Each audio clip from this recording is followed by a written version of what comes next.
مکمل ناول فراق عشقم قسط نمبر 4۔ بالاج کے گلے لگتے وہ بچوں کی طرح اس کو زور سے بھیج گیا تھا۔ شہریار خان کو آج رہائی ملی تھی۔ وہ آج آزاد ہو گئے تھے، لیکن آرمی سے سسپینڈ کر دیے گئے تھے۔ وہ گاڑی سے نکل کر گھر پہنچے تو سامنے ہی اصل اور نمرا کھڑی تھی۔ نمرا نے شہریار کے قریب آنے پر ان کے ساتھ لگتے سر جھکایا تو وہ ان کے بالوں پر لب رکھ چکے تھے۔ اصل بھی ان کے قریب ہو کر ان کے گلے لگتی کہ وہ اندر کی جانب بڑھ گئے تھے، اور اصل وہ اس طرح نظر انداز کیے جانے پر ساکت رہ گئی۔ یہ کیا ہوا تھا؟ کیا بابا مجھ سے ناراض ہے؟ یہ سوچتے اس نے اندر کی جانب قدم بڑھائے۔ شہریار شاور لینے جا چکے تھے۔ نمرا روم سے باہر نکل کر اس کی جانب بڑھی اور اس کی اس حالت پر اس کو سینے سے لگا گئی تھی۔ میرا بچہ، پاپا تھکے ہوئے تھے نا، تو اس لیے وہ ایسے چلے گئے، ابھی آ کر اپنی گڑیا سے مل لیں گے۔ یہی کہہ کر نمرا نے اس کو اس کے روم میں بھیج دیا تھا، لیکن اصل وہ تو ایسی تھی جیسے قیامت گزر گئی ہو۔ ایسا اس کی زندگی میں پہلی بار ہوا تھا۔ اس کے بابا اس کو اگنور کر کے یوں سینے سے لگائے بغیر اندر چلے گئے تھے۔ وہ اصل کو اپنی شہزادی کو اس طرح نظر انداز کیسے کر سکتے تھے؟ یہ احساس اس کو مار رہا تھا۔ اصل شہریار کی روح تک میں اذیت بسی ہوئی تھی ان لمحوں میں۔ لینڈ لائن پر مسلسل بجتی بیل پر وہ صوفے سے اٹھے اور فون اٹھایا، لیکن اگلے الفاظ سنتے وہ جیسے پتھر کے ہو چکے تھے۔ وہ لفظ نہیں تھے، تیزاب تھا جو شہریار خان کی سماعتوں میں انڈیلا گیا تھا۔ یہی لمحہ تھا جو شہریار خان کو ہر احساس، ہر دکھ سے عاری کر گیا۔ وہ جیسے بت سے بن گئے تھے۔ ان کو آرمی سے فائر کر دیا گیا تھا، کیونکہ ایک غدار کا آرمی میں موجود ہونا ناقابل قبول تھا۔ شہریار خان جیسے ڈھہ سے گئے تھے۔ کچھ دیر بعد ڈور بیل بجی اور نوکر اندر کچھ نوٹس لے کر آیا تھا۔ وہ کورٹ کی جانب سے آئے نوٹس تھے۔ انہیں ایک ہفتے کے اندر گھر خالی کرنا تھا۔ 1 ماہ بعد۔ ان لوگوں کو پنڈی شفٹ ہوئے 1 ماہ ہو چکا تھا۔ اصل کالج جانے لگی تھی، لیکن اداسیاں اور اذیتیں عروج پر تھیں۔ شہریار خان بس ایک کمرے کے ہو کر رہ چکے تھے۔ اصل شہریار کو سزا سنا دی گئی تھی۔ ہاں، سزا ہی تو تھی، شہریار خان کی بے رخی کی سزا۔ وہ اپنی غلطی ڈھونڈتی رہ گئی تھی۔ اس کی جان سے پیارے بابا، وہ اس کو دیکھتے تک نہیں تھے۔ وہ بلکتی تھی ان کے سینے سے لگنے کے لیے۔ اس کی راتوں کی نیندیں اڑ چکی تھیں۔ اصل شہریار کی مسکراہٹ کہیں کھو گئی تھی۔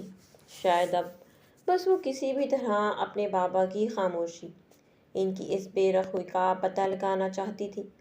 وہ یہ بھی جانتی تھی کہ شہریار خان کو غدار کہلائے جانے کا دکھ ستا رہا ہے۔ وہ انہیں اندر ہی اندر کھائے جا رہا ہے۔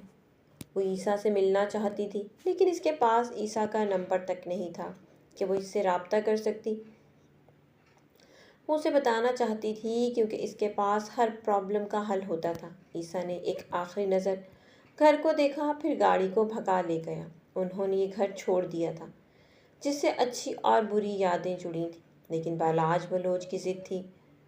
اسے یہ گھر چھوڑنا ہی نہ تھا۔ وہ ایک گھر خرید چکا تھا، پہاڑوں کے قریب ایک خوبصورت گھر۔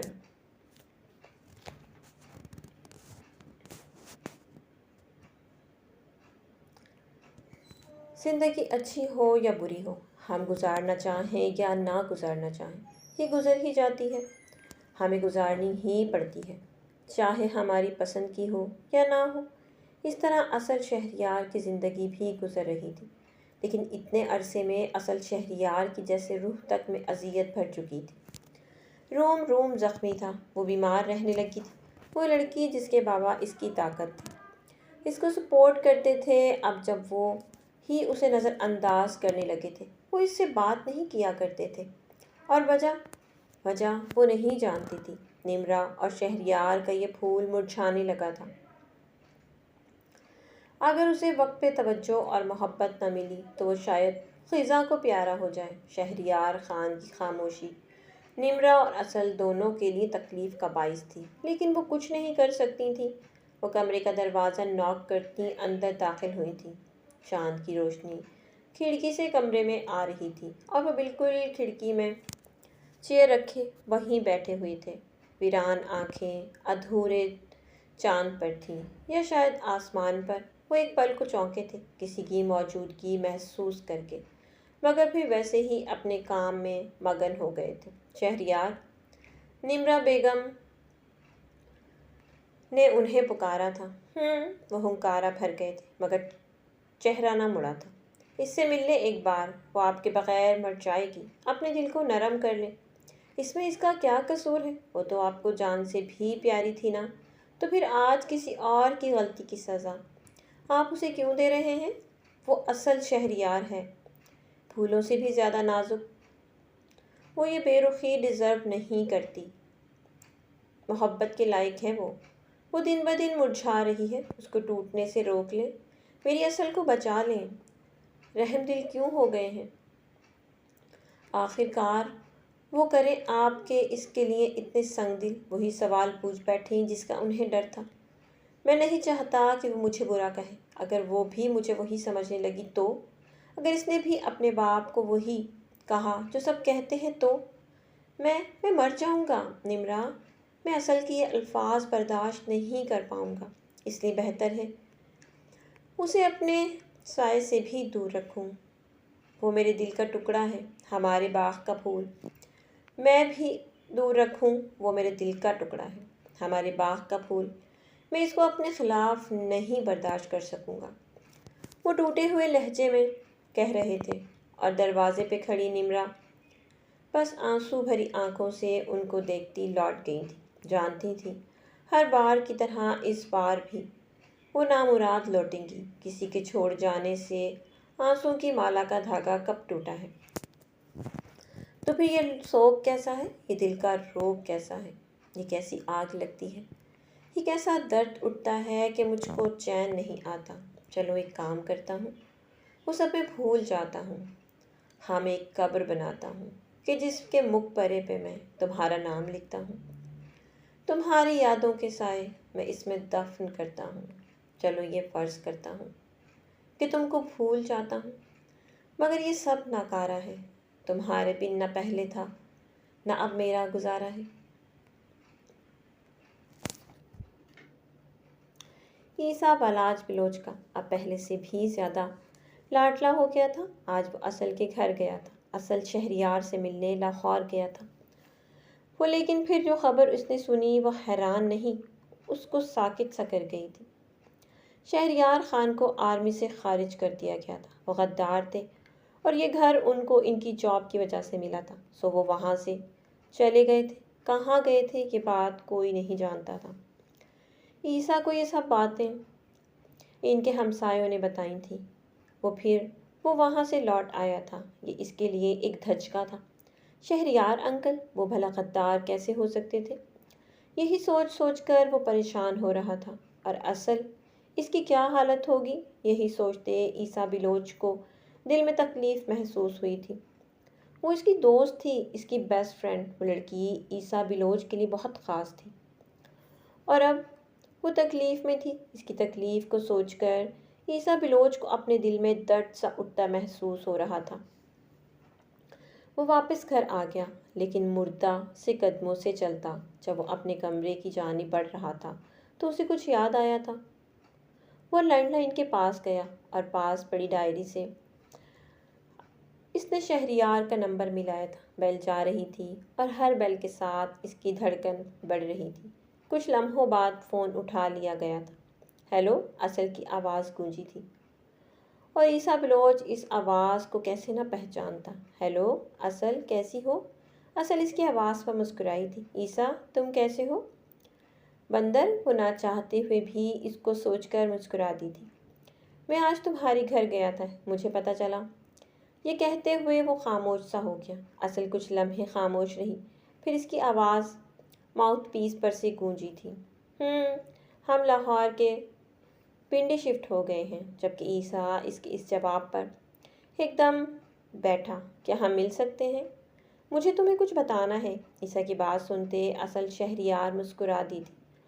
ہاں، وہ اس سے آخری بار ملنا چاہتی تھی۔ اس کی دوست درے، اس کے بابا تو کھو چکے تھے، وہ اب عیسیٰ کو نہیں کھونا چاہتی تھی۔ کچھ لوگ ہمارے لیے اہم ہوتے ہیں، لیکن ہم انہیں کبھی یہ بتا نہیں سکتے۔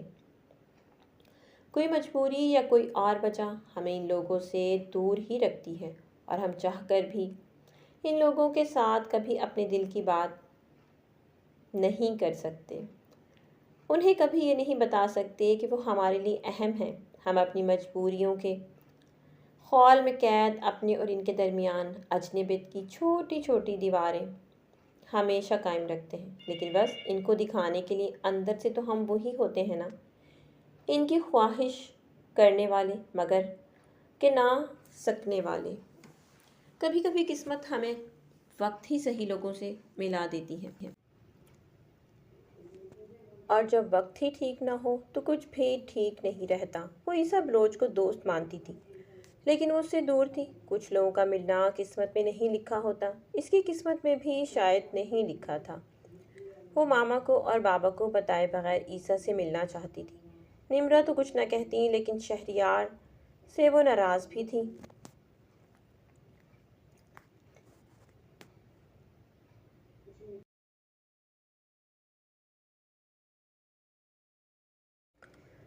کچھ لوگوں کا ملنا قسمت میں نہیں لکھا ہوتا، اس کی قسمت میں بھی شاید نہیں لکھا تھا۔ وہ ماما کو اور بابا کو بتائے بغیر عیسیٰ سے ملنا چاہتی تھی۔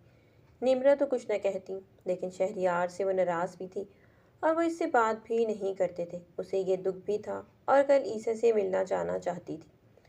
وہ عیسیٰ سے مل کر اپنی فلائٹ کے لیے نکلا تھا۔ ابھی آدھا راستہ ہی طے ہوا تھا کہ اس کو کال آنے لگی۔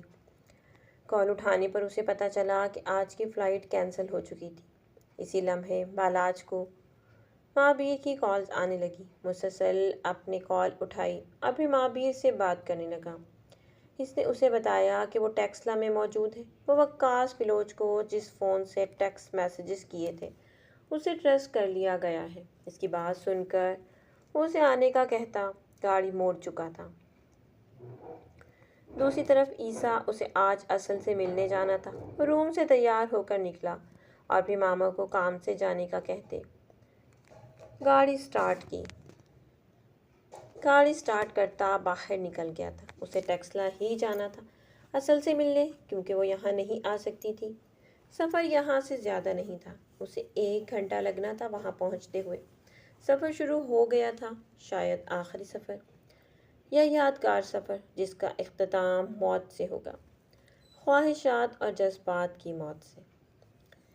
کس کو خبر آخر وہ بابا کے کمرے میں داخل ہوتی اس سے پہلے اس کے کانوں میں جو الفاظ پڑے تھے وہ سن کر اس نے دروازہ نوک نہیں کیا اور کمرے میں داخل ہوئے بغیر دروازے میں کھڑی ہو گئی۔ شہریار خان کے لفظ جیسے جیسے اس کے کانوں میں پڑ رہے تھے، اصل شہریار کی آنکھیں بے یقینی سے سرخ پڑ رہی تھیں۔ وہ کہہ رہے تھے اور وہ سن رہی تھی، وہ میرا دوست تھا لیکن اس نے مجھے دھوکہ دیا۔ غدار تھا وہ، لیکن یہ الزام میرے اوپر لگانے کو اس نے یہ پلان بنایا تھا۔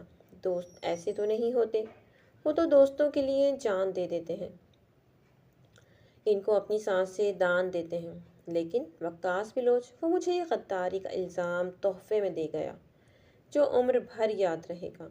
اور اس کا بیٹا، وہ نہ جانے کیسے زندہ ہے۔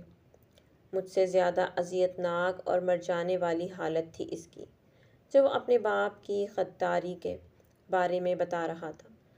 نمرہ وقاص بلوچ خود سے جڑے تمام رشتوں کو زندہ موت مار گیا، جو نہ جینے کے قابل رہیں گے نہ مرنے کے۔ جب جب وہ یہ یاد کریں گے یا جانیں گے وہ تو مر گیا، لیکن اس کا قاتل جانتی ہو کون ہے؟ اس کا بیٹا، اس کا اپنا سگا بیٹا۔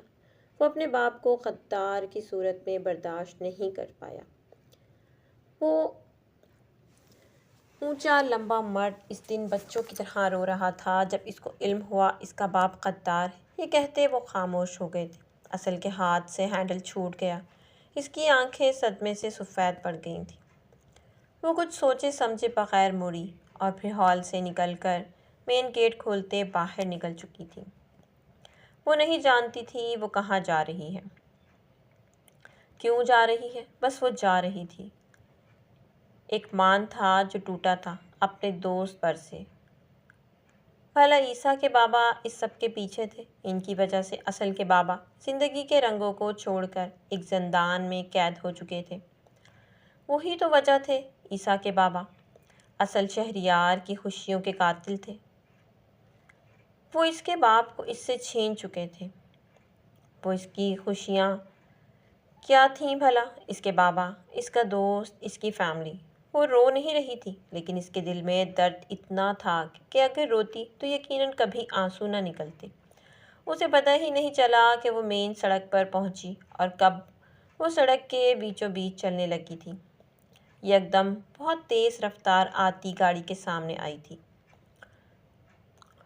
وہ اور شاید اسی پل ہوش کی دنیا میں بھی، مگر دیر ہو چکی تھی۔ لمحے کے 1000ویں حصے میں اصل شہریار کا وجود ہوا میں بلند ہوا اور پھر وہ بری طرح سڑک پر پڑی تھی۔ سر سے بہتا خون اس کے سفید لباس کو رنگ چکا تھا۔ اس کی آنکھیں تھوڑی سی کھلی ہوئی تھیں۔ اب بھی وہ لوگوں کو دیکھ سکتی تھی جو اس کے ارد گرد جمع ہو رہے تھے، لیکن وہ کچھ سمجھ نہیں پا رہی تھی۔ سن سا وجود سڑک پر پڑا تھا اور اصل شہریار اسے آخری بار اپنے بابا، ماما، عیسیٰ یاد آئے تھے، اور پھر ایک شاداب سا چہرہ، ہاں اسی ہینڈسم کیپٹن کا چہرہ، لیکن آنکھیں اداس تھیں۔ اس سے پہلے اس کی آنکھیں بند ہوتیں، اسے کوئی خود کے بہت قریب جھکا نظر آیا تھا۔ اس ایک پل شاید اسے خود کو زندہ محسوس کیا تھا۔ وہ بالاش تھا، اس کا ہینڈسم کیپٹن۔ اس کے لبوں پر ایک درد بھری مسکراہٹ بکھر چکی تھی اور وہ دھیرے سے اپنا بے جان ہاتھ ایک آخری بار اس کے چہرے پر رکھ گئی تھی۔ اس کے لب ذرا سے ہلے تھے کچھ کہنے کے لیے، کچھ کہنے کی چاہ میں، لیکن وہ بول نہیں سکی تھی۔ وہ مسلسل اس کو دیکھ رہا تھا۔ وہ آنکھیں آج بھی ویسی ہی تھیں، لیکن ان میں آج بھی ایک درد ٹھاٹھے مارنے لگا تھا، اصل شہریار کو کھونے کا ڈر۔ اور پھر اس کی بہت دھیمی سی آواز بالاج بلوچ کو سنائی دی گئی تھی، اپنے کانوں میں اس وقت جیسے اس کے قریب ہر شے اصل شہریار کے ہلتے لبوں کو سننے کی متمنی تھی۔ اس کی جانب متوجہ تھا، وہ کہہ رہی تھی، اس کا انگ انگ اس کی جانب، اور دیر کر دی آتے آتے۔ اصل شہریار تو کب کی مر گئی۔ بالاج بلوچ کو لگا اسی پل وہ بھی جیسے مر گیا ہو۔ بھلا مر ہی تو گیا تھا۔ وہ لڑکی جو پہلی ملاقات میں جیتی جاگتی دیوانی سی شرارتی لڑکی تھی، دوسری ملاقات میں وہ مرجھائی سی لگی تھی، اور تیسری ملاقات جیسے آخری تھی۔ وہ مر رہی تھی، اس کے بازو میں پڑی اور اس کے چہرے پر اپنا خون آلود ہاتھ رکھے وہ زندگی کی آنسو بھری آنکھوں سے دیکھ رہی تھی۔ وہ جینا چاہتی تھی، لیکن یہ زندگی، یہ چاہتیں اس کو آزما رہی تھی۔ وہ بغیر کچھ سوچے سمجھے اٹھا اور اس کو بازو میں بھرے گاڑی کی جانب بڑھ گیا تھا۔ اسے اصل شہریار کو بچانا تھا۔ اسے بابا کے بعد شاید زندگی اچھی نہیں لگ رہی تھی، بے رنگ سی۔ اس سے چھن جاتی تو اف تک نہ کرتا، لیکن اب اسے زندگی چاہیے تھی۔ اسے جینا تھا۔ بالاج بلوچ زندگی چاہتا تھا، اسے اصل شہریار کی زندگی چاہیے تھی۔ اسے اصل شہریار کے ساتھ جینا تھا ایک زندگی۔ اس لمحے بالاج بلوچ کے لیے ضروری تھا اصل شہریار کی زندگی۔ وہ ہاسپٹل میں گاڑی روکتے اس کو اٹھائے ایمرجنسی کی جانب بڑھ گیا تھا۔ ڈاکٹر ڈاکٹر، وہ اس کو اسٹریچر پر لٹاتا چیخ رہا تھا۔ اصل شہریار کی آنکھیں بند تھیں اور بالاج بلوچ کو اپنی زندگی میں اندھیرا محسوس ہو رہا تھا۔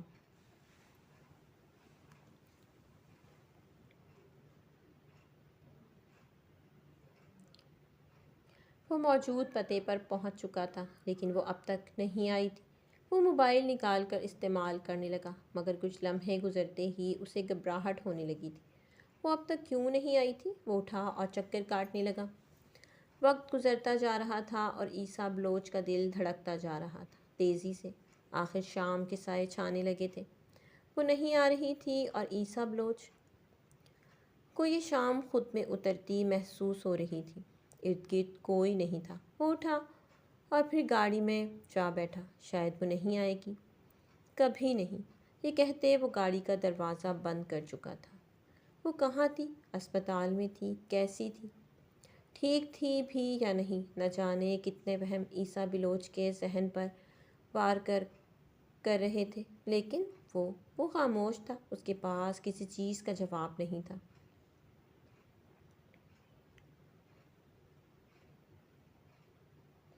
وہ اس سے محبت کرتا تھا، لیکن یہ بات وہ نہیں جانتی تھی۔ اصل شہریار عیسیٰ بلوچ کی محبت بن گئی تھی۔ دوست سے نہ جانے کب وہ لڑکا جو ہنستا مسکراتا تھا، اس کی ہنسی کو اور شرارتوں کو جیسے نظر لگ گئی تھی۔ وہ اس وقت اگر کوئی اسے دیکھ لیتا تو یقیناً ڈر جاتا یا یقین ہی نہ کرتا کہ یہ وہی ہے عیسیٰ بلوچ۔ اس کو محبت کھا رہی تھی۔ وہ یکدم سر اسٹیئرنگ پر ٹکائے سے سکنے لگا تھا۔ کتنا تکلیف دہ ہوتا ہے نا اس شخص کو روتا دیکھنا جو ہنستا مسکراتا ہو۔ زندگی جینے والا انسان بھی جب کہیں بے بسی سے سر ٹکا کر رونے لگے تو سمجھ لینا چاہیے چوٹ گہری ہے یا محبت کی ہے۔ وہ ICU میں آپریشن تھیٹر کے سامنے کھڑا تھا، مسلسل 4 گھنٹے سے، لیکن اندر موجود وجود کی کوئی خبر نہیں تھی۔ ڈاکٹرز اب تک باہر نہیں آئے تھے، نہ ہی دروازہ کھلا تھا۔ وہ دھیرے سے وہیں اس راہداری میں بیٹھ گیا، گھٹنوں کے بل ICU کے دروازے کے سامنے، کچھ کہے بغیر۔ بس وہ اس روم کے دروازے کو دیکھ رہا تھا۔ اللہ، اس نے دھیرے سے پکارا، ہونٹ بس ہلے تھے، مگر اللہ تو سن لیتا ہے، وہی تو سنتا ہے دلوں کے حال۔ انسان کہاں سن پاتے ہیں، یہ تو بس اللہ کی صفت ہے، اسے بچا لے، اسے کچھ نہ ہو بابا، چلے گئے وہ بھی چلی جائے گی۔ وہ بچوں کی طرح بول رہا تھا۔ مرد جب محبت کرتا ہے نا تو وہ اپنی پسندیدہ عورت کے لیے رو بھی لیتا ہے، مانگ بھی لیتا ہے اور دنیا سے لڑ بھی لیتا ہے۔ وہ بھی رو رہا تھا، لیکن صرف اللہ کے سامنے مانگ رہا تھا تو اس کی زندگی دنیا سے لڑ بھی جاتا اس کو پانے کے لیے۔ اصل شہریار کو کچھ نہ ہو، اللہ وہ لڑکی بہت عزیز ہو گئی ہے مجھے۔ اسی لمحے دروازہ کھلا، سامنے موجود روم کا وہ اٹھ کھڑا ہوا تھا، ڈاکٹرز کی جانب دیکھتے ہوئے۔ اس کی نظریں، اس وجود، دل، سب بس اصل شہریار کی زندگی کی خبر سننا چاہتے تھے۔ وہ ٹھیک نہیں ہے، ان کا نروس بریک ڈاؤن ہوا ہے، اوپر سے سر پر چوٹ، وہ تکلیف میں ہے، ان کا نروس بریک ڈاؤن ہوا ہے، اوپر سے سر پہ چوٹ لگنا، ان کی جان خطرے میں ہے۔ وہ کوما میں بھی جا سکتی ہیں اور نہیں بھی، لیکن اس سب سے ریکور کرنے میں ان کو کافی وقت لگ جائے گا، یا شاید نہ بھی کر سکے۔ کوئی بہت گہرا صدمہ ہے ان کے دل اور دماغ پر جو نقش چھوڑ گیا ہے۔ آپ دعا کریں، ہم کوشش کر رہے ہیں، باقی جو اللہ کو منظور۔ ڈاکٹرز یہ کہتے جا چکے تھے، لیکن بالاج بلوچ جیسے پتھر کی مورتی بن گیا تھا۔ سانسیں تو ملی تھیں، مگر کب جسم کا ساتھ چھوڑ دیتی کوئی نہیں جانتا۔ وہ وہیں بیٹھ گیا، ایک بینچ پر۔ انتظار تھا اور بہت تھا، اصل شہریار کی ان آنکھوں کو دیکھنے کا۔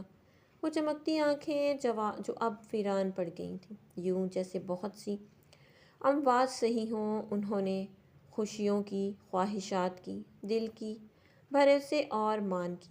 ہاں، یہ سب اموات ہی تو تھیں جو اس کو اس حالت میں پہنچا چکی تھیں۔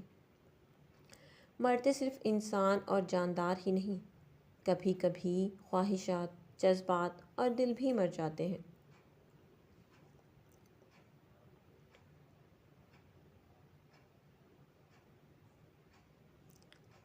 ایک نئی صبح، ایک نیا سورج اور ایک نئی امید۔ سورج کی کرن اس کو اپنے چہرے پر پڑتی محسوس ہوئی تو وہ آنکھیں کھول گیا تھا۔ سویا نہیں تھا، وہ سو ہی نہیں سکا تھا، نیند کیسے آ جاتی اسے۔ محبوب کا انتظار کرتے کرتے انسان بوڑھا ہو جاتا ہے، مگر نہ نیند آتی ہے نہ ہی محبوب۔ اس کی آنکھیں بند تھیں اور ان میں مچا آنسوؤں کا سمندر تھا۔ آہ، عیسیٰ بلوچ کا روگ بہت بڑا تھا۔ محبت کا انتظار بڑا خوفناک اور اذیت ناک ہوتا ہے۔ محبوب کے نہ آنے کا ڈر، اس کے انتظار کی تکلیف انسان پر بری طرح وار کرتی ہے۔ گاڑی کے اسٹیئرنگ پر سے سر اٹھاتے وہ واپسی کی جانب گاڑی موڑ گیا تھا۔ وہ سفر شاید اس کی زندگی کا سب سے زیادہ طویل ترین سفر تھا، کیونکہ بہت آگے جا کر جب ہم واپسی کا یو ٹرن لیتے ہیں نا، تب راستے طویل اور تکلیف دہ لگتے ہیں۔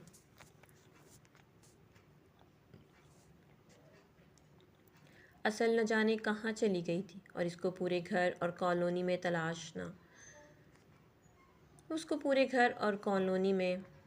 تلاش کر چکے تھے۔ رات کے سائے گہرے ہو رہے تھے اور ان کی پریشانی بھی، ان کا دل ٹوٹ کر ابھر رہا تھا۔ وہ کہاں جا سکتی تھی؟ یہ جگہ بھی نہیں تھی، گھر بھی، یہاں وہ کسی کو نہیں جانتی تھی۔ وہ سڑکوں پر اس کو تلاش کرنے لگے تھے، ہر طرف دیکھ لیا مگر وہ انہیں کہیں نہ ملی تھی۔ وہ گاڑی سے اترے اور ایک جانب کھڑے لوگوں سے پوچھنے لگے۔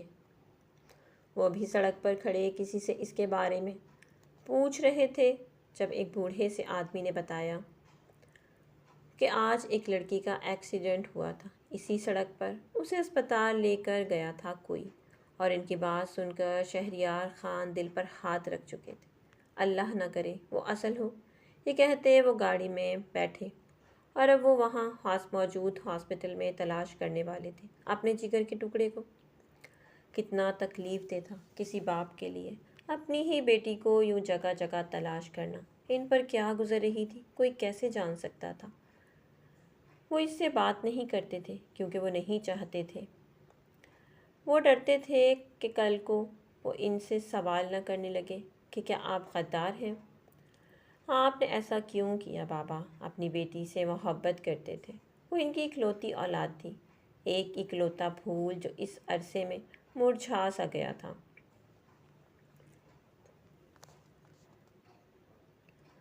وہ گھر داخل ہوا اور ماما سے ملے بغیر ہی اپنے کمرے میں چلا گیا۔ جاتے ساتھ وہ بیڈ پر گرا تھا اور آنکھیں موند گیا تھا۔ فی الحال وہ نیند چاہتا تھا، سکون چاہتا تھا۔ اس نے بند آنکھوں کے پیچھے بس ایک ہی چہرہ پایا تھا، وہ اسی کا چہرہ تھا۔ عیسیٰ بلوچ کے دل پر ابھی باپ کے جانے کا زخم تازہ تھا اور اب اس کی دوست اور محبت کے نہ ملنے پر، نہ دکھنے پر بھی ایک زخم ہوا تھا۔ اسے اب ابھی سمجھ نہیں آئی تھی کہ وہ کیوں نہیں آئی۔ دل بھی گھٹن زدہ سا تھا۔ وہ اس کی باتیں سننا چاہتا تھا۔ اپنے روز کے لیے سرخ گلاب لے کر گیا تھا۔ وہ جانتا تھا کہ وہ اس کی ہر بات سنے گی، بابا سے جو گلے تھے وہ بھی سنے گی، لیکن وہ آئی ہی نہیں تھی۔ وہ شاید اس کی واحد ایسی دوست تھی جو اس کے لیے اتنی خاص تھی، اتنی ضروری تھی۔ اصل شہریار سے بات کر کے وہ اپنی روح کو گھٹن سے آزاد کرنا چاہتا تھا، لیکن نہیں کر سکا۔ شاید یہ گھٹن مرتے دم تک رہنی تھی۔ کچھ اذیتیں، کچھ گھٹن زدہ خیالات انسان کو زندہ مار دیتے ہیں۔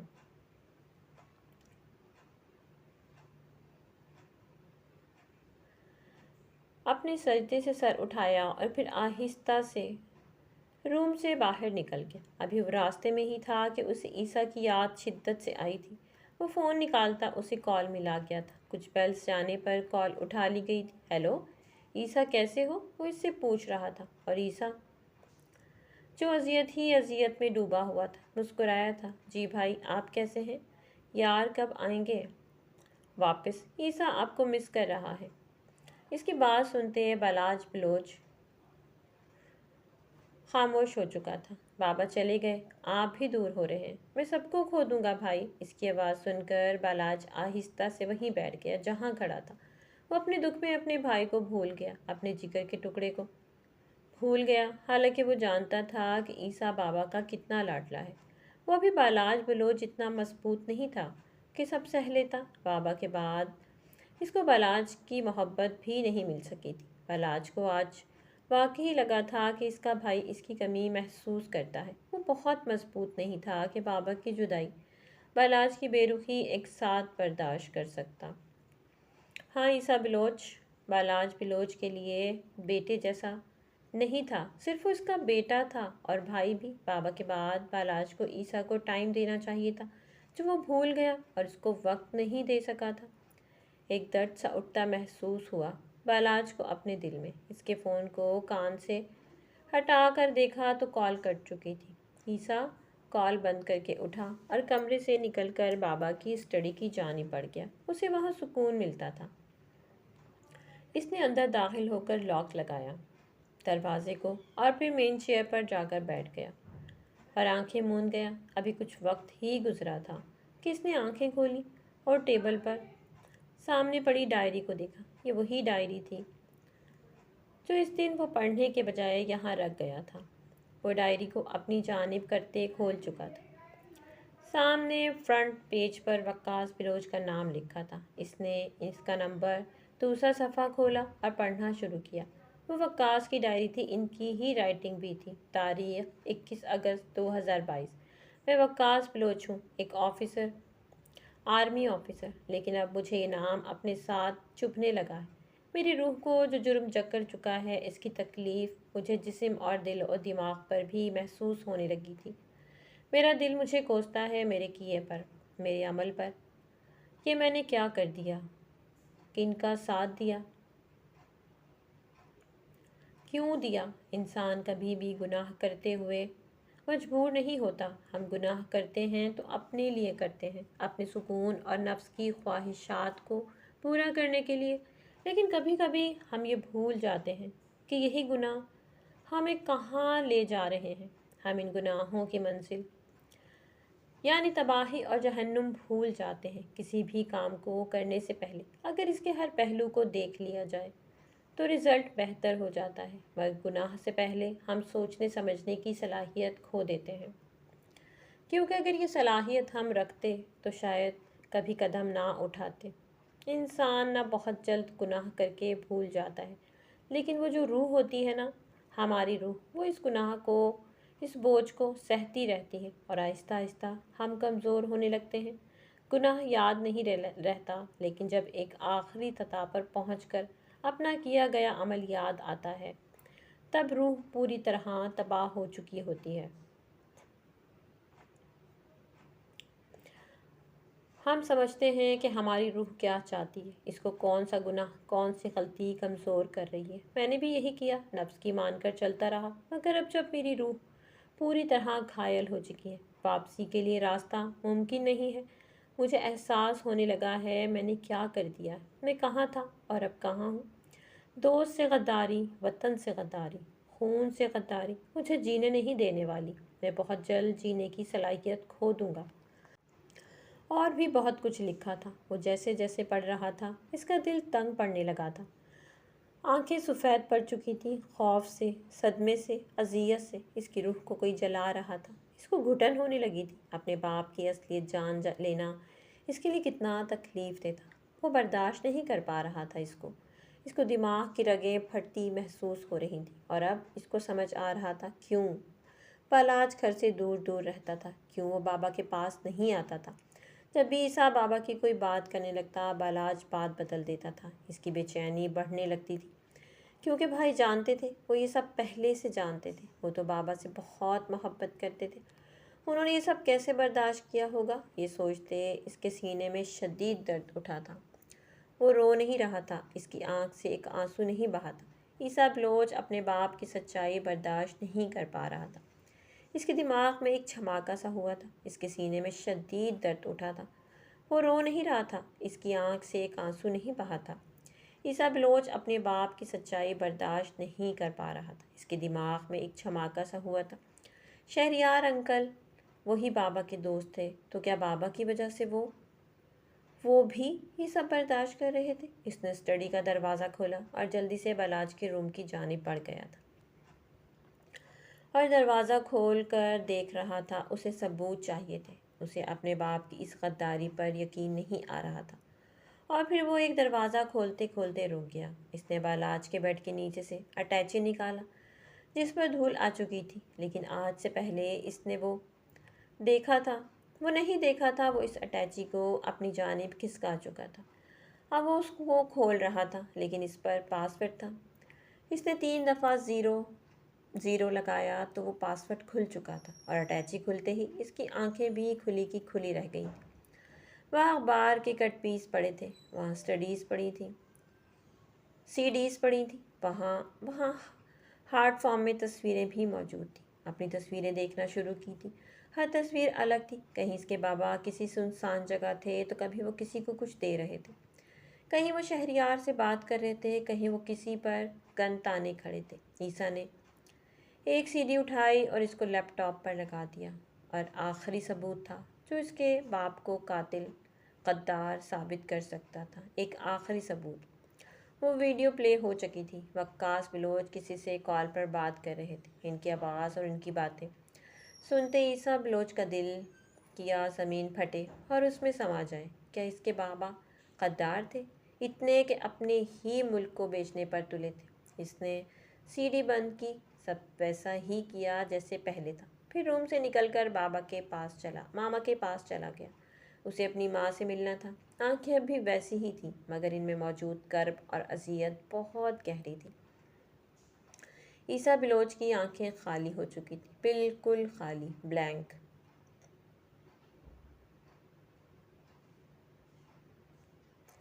وہ انہیں کس حال میں ملی تھی، کیسے ملی تھی، بس وہی جانتے تھے۔ لیکن وہ اسے گھر لے آئے تھے، وہ اس کی زندگی بچانا چاہتے تھے، اس کو بہت دور لے جانا چاہتے تھے۔ نمرہ تو اب بھی صدمے میں تھی، انہیں اصل کا زندہ لاش جیسا وجود دیکھ دیکھ کر ہول اٹھ رہے تھے۔ ماں تھی آخر، یہ ان کی بیٹی کو کیا ہو گیا تھا؟ اتنے سے عرصے میں شہریار اور نمرہ کے باغ کا پھول بری طرح مرجھا چکا تھا۔ شہریار اس جگہ کو چھوڑ دینا چاہتے تھے کیونکہ انہیں اپنی بیٹی کی زندگی بچانی تھی، اور پھر وہ لوگ اس کو لے کے بہت دور۔ شہریار اپنے دوست سے بات کر چکے تھے، وہ ان کو اپنے پاس آنے کا کہہ چکے تھے۔ وہ ڈاکٹر تھے، ان کا اپنا ہاسپٹل تھا، وہی ہسپتال جس میں اصل ایڈمٹ تھی۔ اب اس ہسپتال میں سے اصل کو ان کے دوسرے اسپتال میں شفٹ کر دینے والے تھے۔ اس کی حالت بری تھی۔ ابھی شہریار خان سب بندوبست کرنے کے بعد نمرہ کو پیکنگ کرنے کا کہنے کے لیے اندر کی جانب بڑھے تھے۔ یہ جگہ ان کے لیے اور ان کی بیٹی کے لیے ٹھیک نہیں تھی۔ انہیں اس کو ریکور کروانے کے لیے ایک پرسکون ماحول میں رکھنا تھا۔ سو وہ جا رہے تھے۔ ایک آشیانہ کیا چھوڑا، پھر ہزاروں بدلنے پڑے، جب سے تیرا اس ایک نے حال پوچھنا چھوڑا، تیرے دل کے ٹکڑے چھننے لگ پڑے۔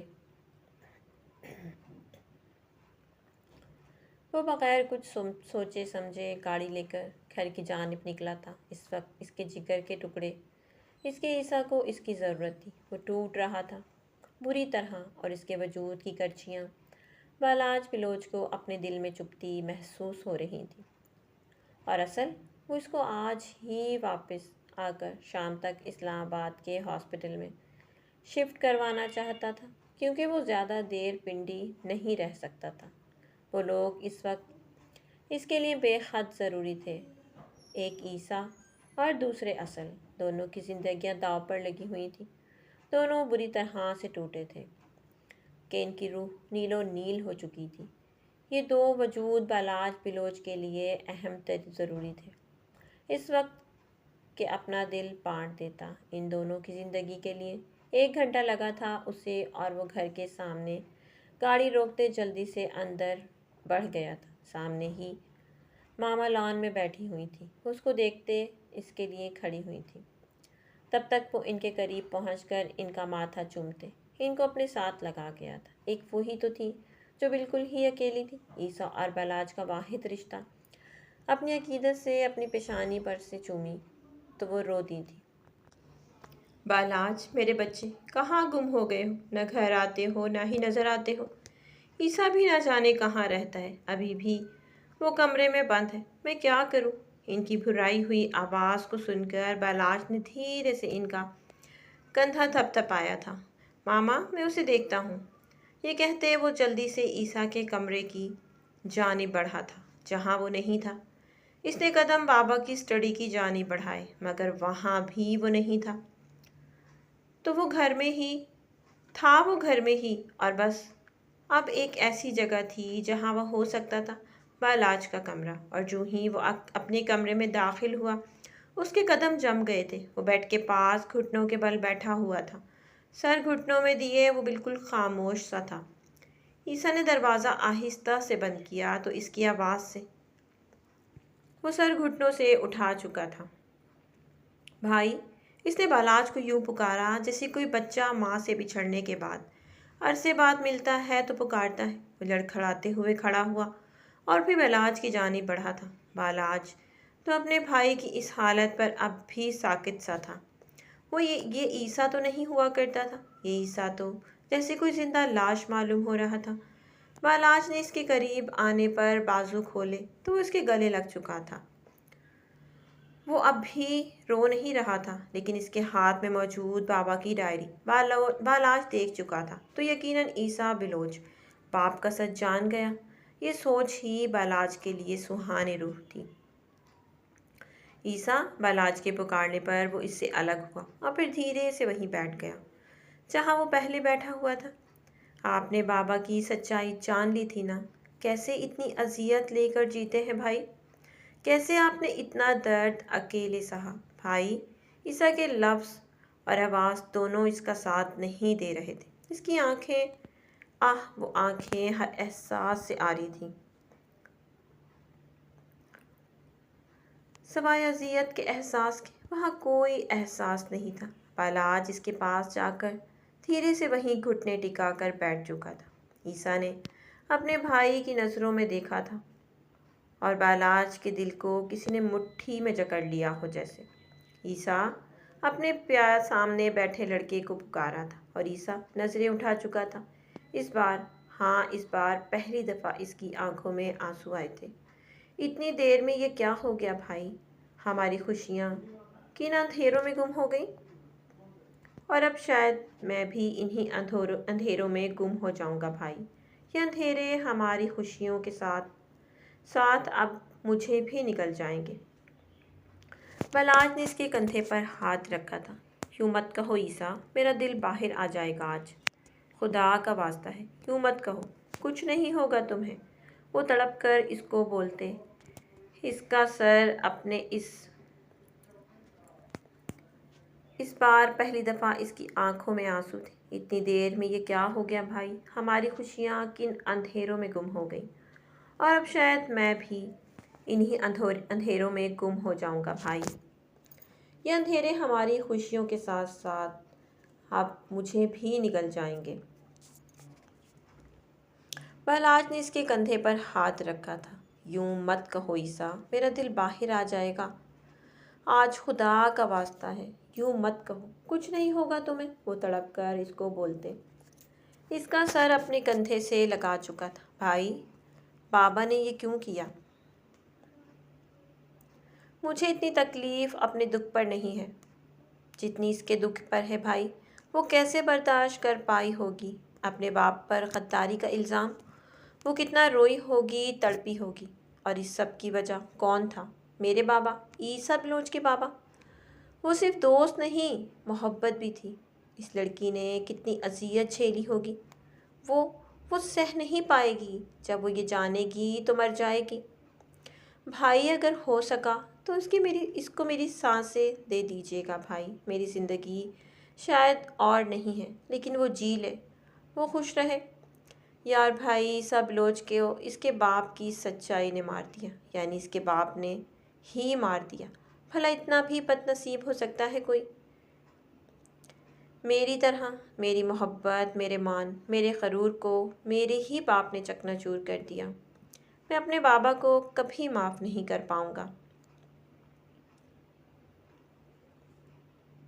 آپ نے تو برداشت کر لیا، لیکن عیسیٰ نہیں برداشت کر سکا بھائی۔ یاد رکھیے گا، مجھے میرے باپ کی سچائی جان لینا مار گیا۔ یہ کہہ کر وہ خاموش ہو چکا تھا۔ ایک آنسو بالاج کی داڑھی میں جذب ہوا تھا اور عیسیٰ کے چہرے کو پکڑ کر اپنی جانب کر گیا تھا۔ جب اس کو اس کا وجود بے جان پڑتا محسوس ہوا، وہ جھٹکے سے اس کو سیدھا کر گیا، لیکن اس کی بند ہوتی آنکھیں اور مدھم پڑتی سانسیں بالاج بلوچ کو جھنجھوڑ گئی تھیں۔ وہ بغیر کچھ سوچے سمجھے اٹھا اور اس کو بازوؤں میں بھر کر باہر کی جانب بھاگا تھا۔ اس کے قدم لڑکھڑا رہے تھے، لیکن عیسیٰ بلوچ کا ٹھنڈا پڑتا وجود جیسے بالاج بلوچ کو بھی مار رہا تھا۔ کیسا لگتا ہے جب کوئی ہمارا جان سے پیارا زندگی اور موت کی جنگ لڑ رہا ہو، وہ ہمارے بازو میں آخری سانسیں لے رہا ہو۔ چند منٹوں بعد وہ گاڑی کو سڑک پر اڑاتے ہوئے ہاسپٹل لایا تھا اور پھر سے اس کا وجود اٹھا کر وہ اسٹریچر پر ڈالنے لگا تھا۔ تب تک ڈاکٹر اور نرسز آ چکے تھے۔ اس کو ICU میں لے جایا گیا تھا اور عیسیٰ کا وہ ہاتھ جو بالاج کے ہاتھ میں تھا چھوٹ چکا تھا۔ تو میرے پیارے ریڈرز، امید کرتی ہوں کہ کہانی آپ کو اچھی لگی ہوگی۔ اگر کہانی آپ کو اچھی لگی تو کمنٹ باکس میں اپنی قیمتی رائے کا اظہار ضرور کیا کریں۔ ملتے ہیں نیکسٹ کہانی کے ساتھ، تب تک کے لیے اپنا بہت سارا خیال رکھیے گا۔ اللہ حافظ۔